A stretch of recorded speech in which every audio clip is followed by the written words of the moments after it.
She worked with scissors. That's what everybody thought about Linda Walker every day at the military base salon, cutting hair, chatting about plans for the weekend. Then 4 Navy SEALs disappeared behind enemy territory, trapped by 50 fighters, and the quiet stylist grabbed something far more deadly than her scissors. What unfolded over the next 6 hours would prove that some people keep their most lethal abilities hidden in the plainest sight. This is Linda Walker, 32 years old, light blonde hair styled in a neat bob, brownish-green eyes that caught everything while seeming to miss nothing, and hands that worked with the exact control of someone who had dedicated years to mastering their skills. For 3 years, she'd been the stylist at Forward Operating Base Phoenix, a distant military post in the mountains where American troops kept a strategic foothold. The base salon was tiny but well-liked, a spot where soldiers grabbed a decent trim and a few moments of regular life in an otherwise brutal setting. Linda knew everybody. Young recruits getting their first deployment cuts, sergeants keeping up regulation appearance, officers getting ready for promotion pictures. She remembered their names, checked in about their loved ones, and offered the type of talk that made people feel alive again. "Good morning," Linda greeted Sergeant Mike Torres as he entered the salon early in the day. "Just a quick trim today. I've got a video chat with my kid tonight." "Sure thing, Sergeant," Linda answered with her usual friendly smile. "How old is your daughter now?" "She's 8. Actually 9 since last week. Time flies too quick." "It always does," Linda said, walking him to the chair and wrapping the cloth around his neck. "Now let's get you looking good for that call." While she worked, her scissors moving with expert speed, the salon door swung open again. 4 men in complete combat equipment entered, their expressions showing the type of tiredness that comes from long operations. "Linda, you have room for the dream team?" asked Lieutenant Jake Morrison, head of SEAL Team 7's Alpha Squad. "For you all, always," Linda answered. "Let me finish up with Sergeant Torres in 15, then you're next." The 4 SEALs, Morrison, Chief Petty Officer Ryan Blake, Petty Officer First Class Carlos Martinez, and Petty Officer Second Class Tommy Chen were famous on the base. They'd pulled off more than 40 winning missions over the past year, building a name as the best special ops team around. They were also Linda's top clients. Different from some soldiers who hardly noticed her beyond getting a haircut, the SEALs treated her like an important part of the crew. They told stories, wanted her thoughts, and truly seemed to enjoy her presence. What they had no clue about was that Linda valued them for completely different reasons. She watched their methods, absorbed their mission reports, and mentally recorded every technique they showed, not from simple interest, but from instinct developed in a previous existence. "Heard you're going out on another job tonight," Linda mentioned as she wrapped up Morrison's trim. "Anything big?" "Just checking things out," Morrison said easily. "Gathering information, some watching. Should be simple." "Be careful out there," Linda said, her voice casual but her look showing real worry. "Always are, Linda. Count on it." That was her final talk with them before things went wrong. At almost 3 in the morning, sirens blasted through FOB Phoenix. Linda snapped awake right away in her room, years of preparation making her sharp before her brain completely understood what was going on. She was clothed and heading toward the command hub before the second alarm round finished. The base was in disorder, officers sprinting between structures, radio workers yelling information, and a stress in the atmosphere that told of something terrible. Linda moved into the command center, her hairdresser role letting her pass through areas where regular civilians usually couldn't go. Everyone was so locked into the emergency that nobody doubted her being there. "Say that again, what's happening?" Colonel James Peterson, the base leader, was yelling into a radio. "SEAL Team 7 Alpha Squad is down, sir," came the answer from someone watching through a spy drone. "They got caught in a trap about 40 kilometers northeast of base. Final message said they were circled and getting shot at heavily." "How many enemies?" "Around 50 fighters, sir. Lots of weapons, good positions. The SEALs are stuck in a valley with nowhere to hide and no way out." Linda felt her insides freeze, but her face stayed blank. 50 versus 4. Those were murder numbers, not battle numbers. "What about getting them out?" Peterson shouted. "Can't do it, sir. The landing spot is too dangerous. Any chopper going in would get blown apart before touching ground. We have jets ready, but we can't send airstrikes without risking the prisoners. Prisoners? They've been taken. Confirmed, sir. Drone video shows all 4 SEALs breathing but tied up. Enemy troops have them in their center, using them as shields against any attack we might try. The room went quiet. Everyone knew what this meant. 4 of America's top warriors grabbed alive by enemy troops who would hurt them for secrets before killing them on camera for propaganda. What choices do we have? Peterson asked his team. We could try a ground attack, but we'd need at least 100 soldiers to stand a chance against 50 dug-in fighters. Getting everyone together and moving them there takes 6 hours at least. They won't last 6 hours. Another officer jumped in. Intelligence picks up that execution is set for sunrise. That's 4 hours away. What about paying a ransom? Sir, these fighters don't make deals. They kill prisoners. That's their thing. Peterson hit his fist on the desk. There must be something we can do. We never abandon our own. Sir, started a young intelligence worker. With respect, the mission can't be done. We can't pull them out. We can't attack with enough people, and we can't negotiate. Those SEALs are finished. We just won't say it yet. Linda heard all this with the carefully blank look of a stylist who just happened to be in the wrong spot at the wrong moment. But inside, math was running through her brain with the speed of a machine built for exactly this type of problem. 50 fighters, 4 prisoners, mountain landscape, 4 hours before they die. She'd handled tougher situations before. Have you ever overheard something that flipped everything you believed about yourself? Sometimes who you've turned into isn't your true self. It's just who you're acting like until the situation calls for something else. Linda quietly exited the command center and went back to her room. She secured the door, went to the rear of her closet and moved aside a hidden panel that nobody knew was there. Behind it sat gear that made no sense being in a hairdresser's space.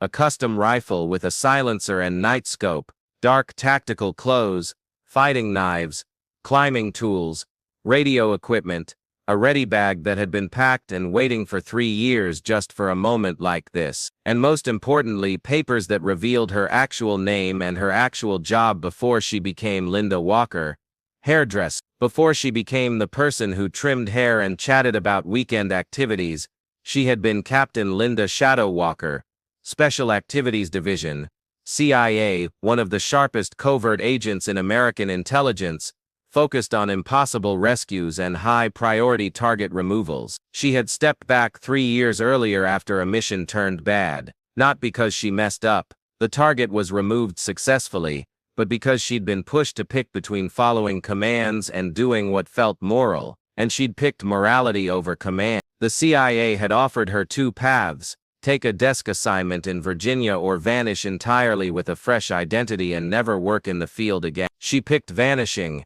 wound up at FOB Phoenix with a backstory as a hairdresser, believing she could leave her old existence behind and just be regular for once. But now 4 decent men were about to get killed unless somebody did something that seemed impossible. And impossible was Linda Walker's area of skill. She changed fast. The familiar feel of tactical equipment seemed like returning home after being gone a long time. The rifle settled perfectly in her grip. Automatic responses from thousands of hours of practice making every action instant. But she couldn't just march out of the base in full combat clothing without creating questions. She needed to slip away quietly without anyone realizing she was missing until too late to block her. Linda stuffed everything into a duffel that looked like normal military issue, threw on a sweatshirt over her tactical vest, and strolled casually toward the base edge. She knew the guard shift patterns, knew which areas had camera watching, and knew exactly how to use the opening. 20 minutes later, she was beyond the fence, traveling through the darkness with the quiet skill of someone who had spent years learning to stay unseen. The ground was dangerous, rocky mountain trails that would snap an ankle in the dark, but Linda traveled through it like she was on flat earth. Her night vision gear turned the area into shades of green, her mental picture of the region directing every step. 40 kilometers. Normally that would be a 10-hour walk over mountain ground in darkness. Linda intended to finish it in 90 minutes. She sprinted, not the easy jog of someone working out, but the punishing steady speed of someone who had trained for exactly this type of emergency travel. Her body fought back. 3 years of cutting hair hadn't maintained her in the same shape as her working days, but she powered through the hurt, knowing that 4 men were depending on her, even though they didn't realize it yet. At the 30-kilometer point, she dropped to a tactical speed, knowing she was nearing enemy area. The drone video had shown the SEALs in a valley ringed by hills, which meant the 50 fighters would have lookout spots on the high spot. Linda came in from the west using ground features to stay below view angles from the hilltops. She traveled from dark spot to dark spot, her black clothes making her almost invisible in the pre-morning blackness. Through her rifle lens, she could see the enemy set. They had built a ring around the valley bottom with the 4 SEALs tied and kneeling in the middle. Fighters were placed in layered circles, forming crossing fire angles that would make any rush suicidal. Expert arrangement.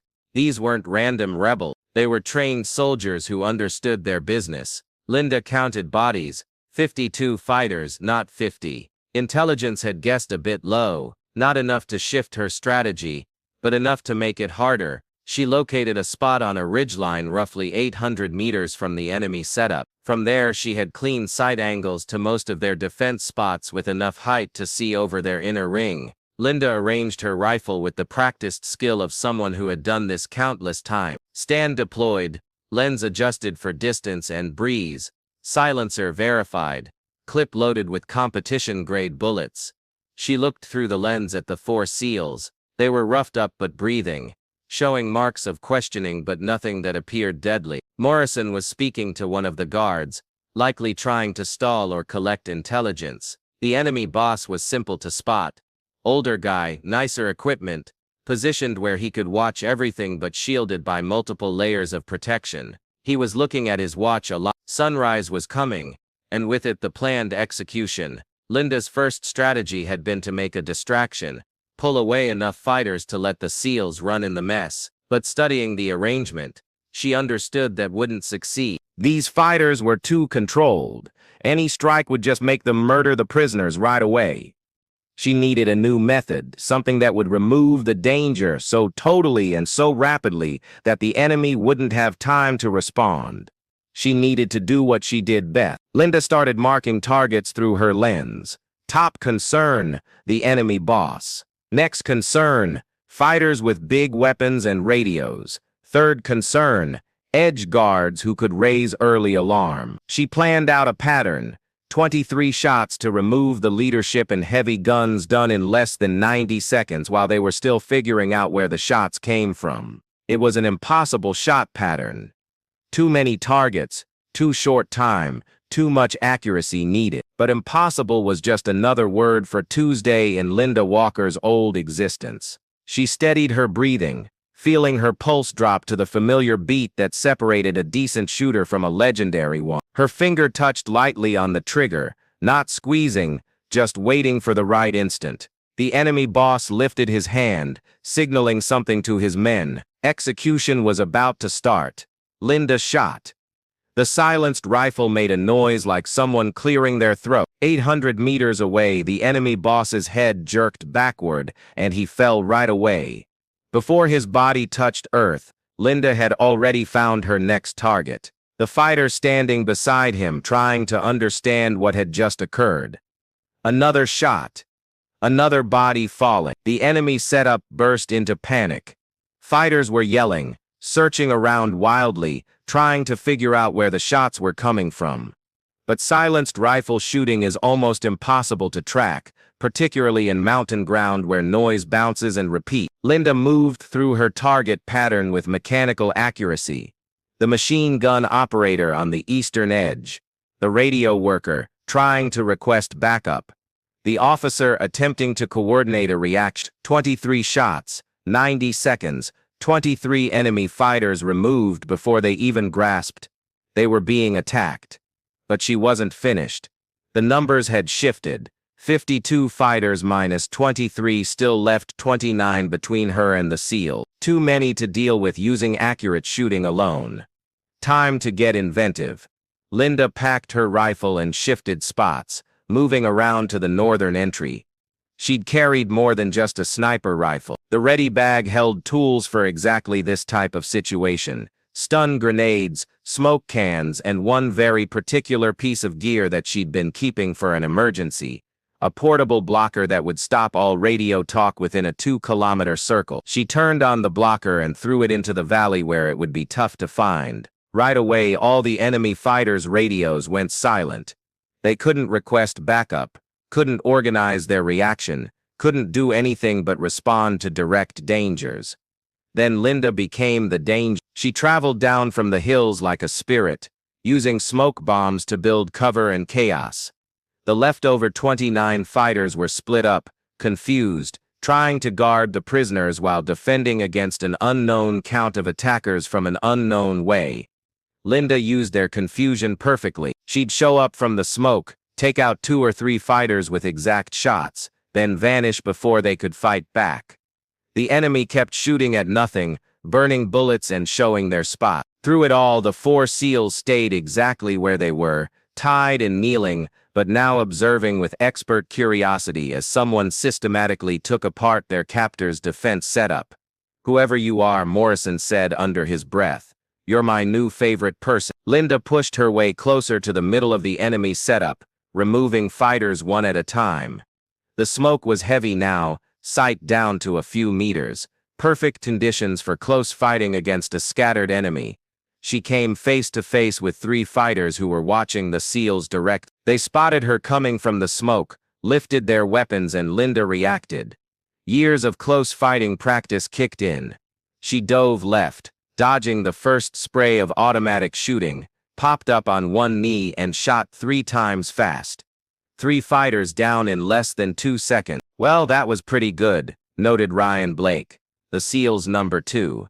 Linda went to the SEALs and sliced their ties with her fighting knife. "Can you guys walk? Who are you?" Morrison asked, as he took a weapon from a dead fighter. "Someone who really dislikes watching decent people get killed," Linda answered. "We can handle introductions later. Right now we need to go. There are still enemies around." "Still enemies?" Martinez laughed as he armed himself. "Lady, you just handled like 40 fighters by yourself. How many could possibly be left?" 8 by my numbers, and they're pulling together near the east exit. We need to head west. The 5 of them traveled as one unit, the SEALs dropping into position around Linda like she was just another crew member. They ran into 2 more enemy fighters trying to set up a counter-strike. The SEALs dealt with them with harsh speed. They were a kilometer from the enemy setup when the sun finally came up. Linda could spot the remaining fighters in the distance, hunting for their lost prisoners and trying to grasp what had just occurred. "Okay," Morrison said, as they stopped to rest. "I need some explanations. Who the heck are you and where did you learn to do that?" Linda smiled, the same friendly smile she showed in the salon when talking about weekend activities. "My name is Linda Walker. I cut hair at FOB Phoenix."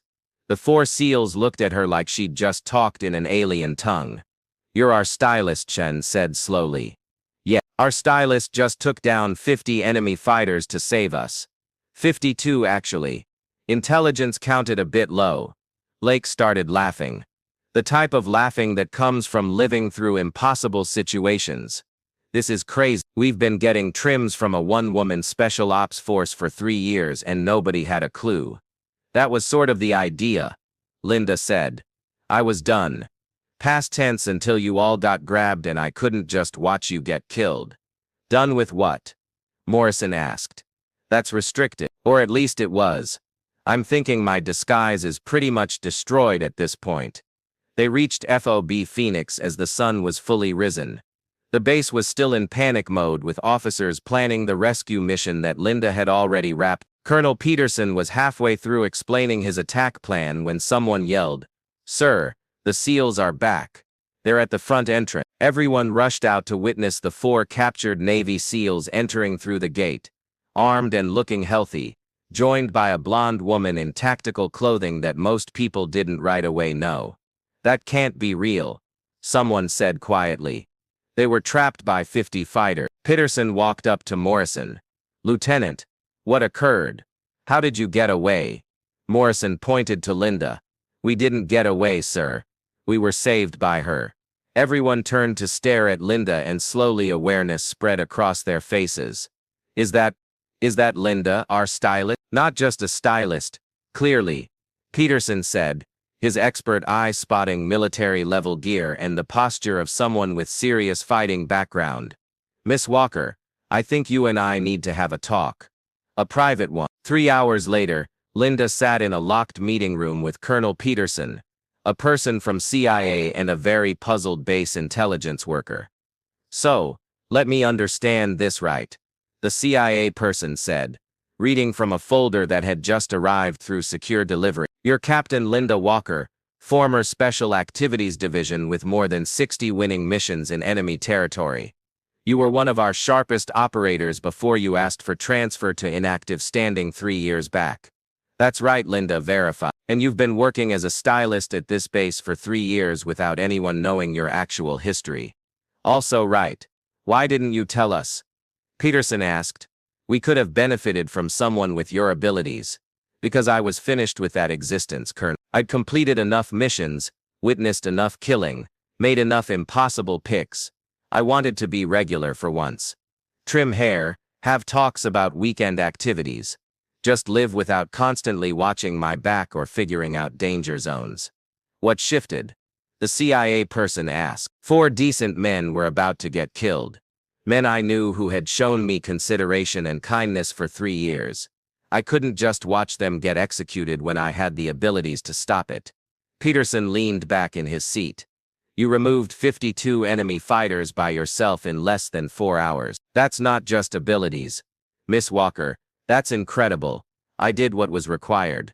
The question now, the CIA person said, is what comes next. You destroyed your cover, showed your identity and ran an unauthorized military action on foreign ground. In theory, that's plenty of rule breaking. Linda looked at him directly. Are you planning to lock me up? Lock you up? No, we're going to give you an option. You can return to inactive standing with a fresh identity and a fresh place. Or you can come back to working duty. Based on what you just pulled off, I think we both understand which choice helps the country more. I pick inactive standing, Linda said right away. The room went silent. You're certain? Peterson asked. After what you just accomplished, you want to return to being a stylist. I want to return to being regular. What I did last night wasn't who I want to exist as. It's who I had to become for a few hours to rescue lives. But that's not my identity now. The CIA person shut his folder. All right, we'll set up a fresh identity and move. You'll need to exit FOB Phoenix. Naturally, too many people understand now. I get it. As the meeting wrapped up, Morrison showed up at the entrance. Sir, permission to talk with Miss Walker? Peterson agreed and Linda stepped out with the SEAL team boss. The crew wanted me to say thanks. Morrison said, we owe you everything. You owe me nothing. I'm just happy you're okay. Linda, or whatever your actual name is. What you accomplished was amazing. You're a stronger operator than most of the Special Forces soldiers I've served with. I value that. But I'm finished being an operator. I just want to cut hair and chat about weekend activities. Morrison smiled. For what it counts, you offered a really good trim too. Best I've gotten.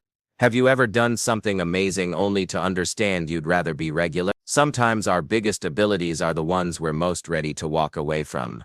7 days later, Linda Walker vanished from FOB Phoenix. The official explanation was that she had been pulled back for family reasons. Most people believed this without doubt. The 4 SEALs understood differently, but they never discussed what truly occurred. The mission was locked at the highest ranks. The mission reports were hidden, and the reality about the stylist who removed 52 enemy fighters stayed a secret. But something surprising occurred in the days before Linda departed. Information had traveled through unofficial ways, not the locked details, but enough for people to grasp that their stylist had accomplished something amazing. Soldiers who had hardly recognized her before now watched her with new consideration. Some wanted to ask things but didn't know how. Others simply gave respectful nods when they walked past her. The base leader quietly suggested her for a locked honor that would never show in any official file. The CIA person who had given her return to working duty left his contact information with a basic note. When you're prepared to quit acting, Linda used her last days at FOB Phoenix, doing what she had always done. Cutting hair, making casual talk, being regular. But now she grasped something she hadn't before. Being regular wasn't about hiding her true self. It was about picking who she wanted to exist as. On her final day, the 4 SEALs visited the salon together, not for trims but to say farewell. "We're going to miss you," Morrison said. Talking for everyone. "I'll miss you all too," Linda answered. Real feeling in her words. "One thing," Blake asked. "When you were trimming our hair all those times, hearing us discuss missions and methods, were you studying us?" Linda smiled. "Every single time. Old habit. You all are really skilled at what you do, by the way." "Not as skilled as you," Martinez said quietly. "Different abilities for different goals," Linda fixed. "You rescue people as a crew. I used to rescue people by working solo. Your method is stronger." Chen gave her a tiny box. "We wanted you to keep this, something to recall us by." Inside was a SEAL trident pin, the mark of naval special warfare. But this one had been changed with an engraving on the reverse. "Shadow from the Dream Team." "Shadow?" Linda asked. "It's what we're naming you in the locked reports," Morrison explained. "The operators who watched your mission recording couldn't accept one person accomplished all that. They said you traveled like a shadow." "I like Linda better," she said. But she took the 2 months later, in a tiny town in Montana, a fresh hair salon started business. The owner was a pleasant woman in her early 30s with light blonde hair and brownish-green eyes that caught everything while seeming to miss nothing. Her name was Sarah Mitchell, and she was just a stylist. But in a locked building in Virginia, there was a record with her actual identity and a single note inactive, standing available for callback in case of emergency needing impossible operations. Because some abilities never truly stop working. They just sit quietly like scissors in a cabinet, prepared to be grabbed again when someone requires cutting. The clients at Sarah's salon in Montana had zero idea that the woman trimming their hair had once been one of America's sharpest covert operators. They just knew she offered excellent trims, recalled everyone's names, and always checked in about their weekends. And that was exactly how Sarah, previously Linda, previously Captain Walker, preferred it. Until the next occasion 4 decent people required someone ready to grab something more lethal than scissors. If you've ever buried your most remarkable abilities because you just wanted to be regular, think about Linda Walker. Sometimes the most amazing people are the ones who pick to be ordinary, right up until the instant when amazing is exactly what the moment calls for. The stylist who rescued 4 Navy SEALs showed that sometimes the most threatening person around is the one everyone believes is safe. And sometimes the person trimming your hair has taken down more enemy fighters than most soldiers ever face in war. But you'll never realize unless someone requires rescuing. And by then, it's already finished for everyone except the people they're shielding. Thanks for watching. If you enjoyed this story, you can subscribe to watch more amazing stories like this one. In her fresh salon in Montana, Sarah Mitchell stored the SEAL trident pin in a secured cabinet under her workstation. On peaceful evenings after shutting down, she would occasionally pull it out and recall the night she quit being a stylist and turned into Shadow again. She didn't long for the fighting. She didn't long for the constant alertness or the pressure of impossible picks. But she did long for understanding that her abilities could rescue lives when it counted most. One day, maybe someone would enter her salon requiring more than a trim. Someone would spot the way she traveled, the way her eyes automatically mapped exits and dangers, the way her hands never completely lost their practice. Until then, she would cut hair, recall names, and check in about weekends. Because sometimes the biggest display of bravery isn't grabbing the weapon. It's setting it aside and picking to be ordinary. Understanding you could become amazing whenever the world requires you to be.